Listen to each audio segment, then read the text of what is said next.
Today we're going to review tyres, and as a novice off-roader coming from road rubber over the last 14 years of daily road riding, I am now the proud owner of a set of Australian-made Motoz tyres, the Tractionator Rallz. Luckily I've been away the last 3 days riding, so I can indeed give you some insight on the new thongs I've installed on the front and rear. How is it my endless research on the internet has led me to a brand I've never heard of? And how can that be with the giants out there like Pirelli and Bridgestone and Michelin? How is it that this is the brand that everyone on the internet is raging on about? With this Motoz tyre being my first knobby tyre, it's hard for me to truly compare to other knobbies.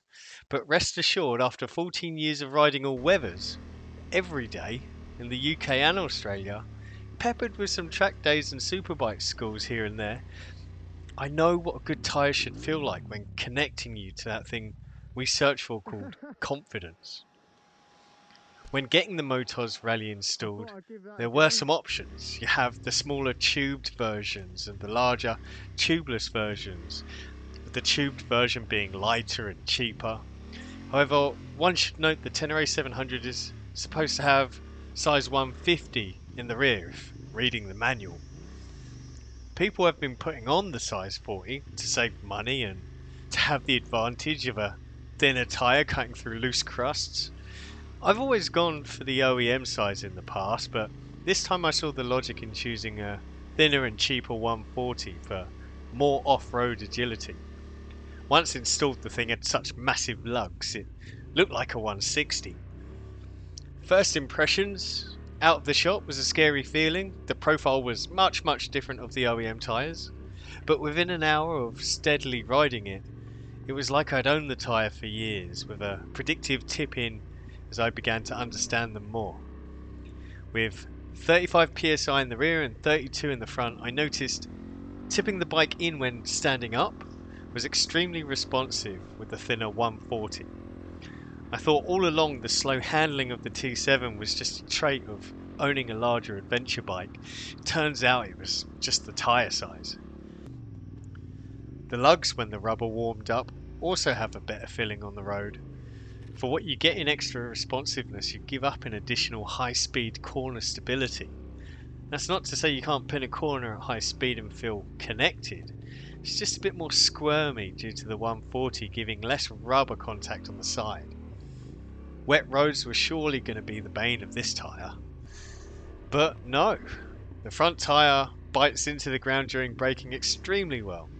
I surprisingly found it difficult to get the front to lock when grabbing handfuls of the front lever as I tried to understand its limits. With the stiffness of these rally carcasses and the silica compound, the tyre didn't morph a lot under pressure and still giving great stability and agility in the rain. How about speed and cornering in the rain then? Well, these tyres don't have too much to do for me here. I'm not a spirited rain rider for obvious reasons of fatherhood. Commuting in the rain is a big checkbox the Motoz tyres cleared for me. Ride to the conditions, keep the brakes and throttle smooth, and they'll perform confidently every single time beyond the posted speed limit.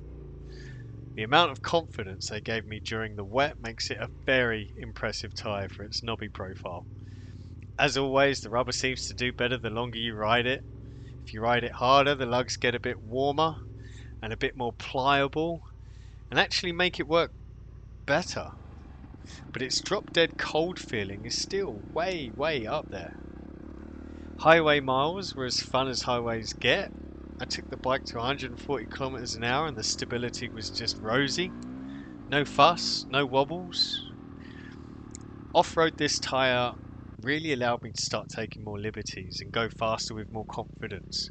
I'm new to off-road riding, as you'll see in my more recent videos, but take my word for it and everyone else's, these tyres hook up and give predictability to uncertain terrain when compared to the OEM tyres for sure. I was able to go double the speed with confidence, doing the same type of riding I was doing before. With the Tenere 700's power, it makes the 140 easy enough to manage on the road, and the weight of it gives the rubber really good connection. In the loose stuff, the lugs are as aggressive as the name suggests, and the tyre is unquestionably good. This tyre really amazes when it's put on the stuff its design envelope was not intended, the road. It's not a street tyre, but it will do the daily grind there with no real consideration. Mileage may vary depending on the bike, the luggage, and the throttle habits. I've heard 6,500 kilometers for a Tenere 700 is about right from a big heavy lad. That's pretty much how long a Hypersport tyre would last on my CBR 1000RR, which I find acceptable for my usage. I can go places, get good performance, and luckily in Australia they are readily available in most good stores. Pairing the Rally Z front with a Motoz Adventure rear tyre would get you extra mileage. However, the Rally Z rear has silica and a softer compound for better road grip, so that's really up to you. License or no license, tubed or tubeless, 140 or 150, let the pressure out, keep the pressure in. The Motoz Rally is typically an Australian at heart. It doesn't really care what you think you need. They just want to be slid on like a pair of thongs, go to the beach or the bush, or fight a kangaroo, beer in hand, and have a bit of fun. Stop being a Sheila and just ride the bloody thing. This tyre is a no fuss, no worry tyre. The score is a 10 out of 10 from me.